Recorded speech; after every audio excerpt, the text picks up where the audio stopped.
It was a cold winter's morning on the island of Sodor. The wind was bitter and the ground hard with frost. Thomas and Percy were cold and cross. "All I want is a warm boiler," huffed Thomas. "Firelighter knows that. He's late." "He's not late," replied Percy. "This weather woke us up early." Gusts of wind swirled round the shed, tossing flakes of snow toward Thomas. Then they swooshed round Percy, too. "Why don't we talk about something else?" shivered Percy. "Yes," replied Thomas, "like how silly we'll look when our funnels turn into icicles." "That's not funny. Maybe we'll stop feeling cold if we talk about warm things, like sunshine and steam." "And firelighters," muttered Thomas. "Scarves," continued Percy. "Scarves?" laughed Thomas. "That's what you need, Percy, a woolly scarf round your funnel." Thomas was only teasing, but Percy thought happily about scarves until the firelighter came. Sir Topham Hatt was enjoying hot porridge for breakfast. He was looking forward to taking important visitors on a tour of the railway and had pressed his special trousers. "I shall put them in my trunk," Sir Topham Hatt said to his wife, "and change into them just before the photographs are taken." Then he set off to catch his train. Percy was now working hard. His fire was burning nicely, and he had plenty of steam, but he still thought about scarves. He saw them everywhere he went.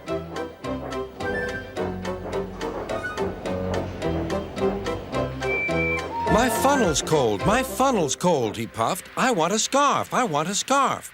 "Rubbish, Percy," said Henry. "Engines don't wear scarves." "Engines with proper funnels do," replied Percy. "You've only got a small one." Before Henry could answer, Percy puffed away. Henry snorted.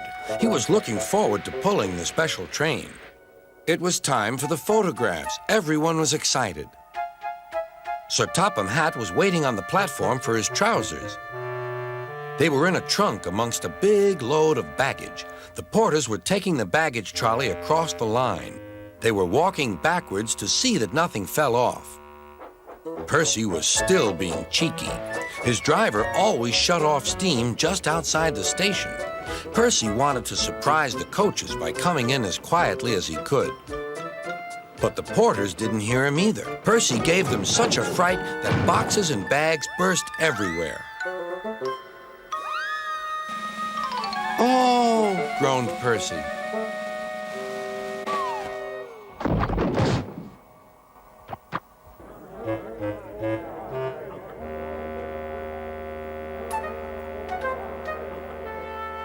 Sticky streams of jam trickled down Percy's face. A top hat hung on his lamp iron. Worst of all, a pair of trousers coiled lovingly around his funnel. Everyone was very angry. Sir Topham Hatt seized the top hat. "Mine," he said. "Percy, look at this." "Yes, sir. I am, sir." "My best trousers, too." "Yes, sir. Please, sir." "We must pay the passengers for their spoiled clothes, and my trousers are ruined. I hope this will teach you not to play tricks with the coaches." Percy went off to the yard. He felt very silly. On the way, he met James. "Hello, Percy. So you found a scarf, eh? But legs go in trousers, not funnels." And he puffed away to tell Henry the news. That evening, Thomas and Percy were resting in the shed. Percy's driver had taken away the trousers and given Percy a good rub-down. "Firelighters promised to come early tomorrow," said Thomas. Henry arrived. He'd enjoyed taking the visitors around and now felt sorry for Percy, too. "Driver says the weather will be warmer tomorrow. You won't need a scarf, Percy." "Certainly not," replied Percy. "Engines don't need scarves. Engines need warm boilers. Everyone knows that."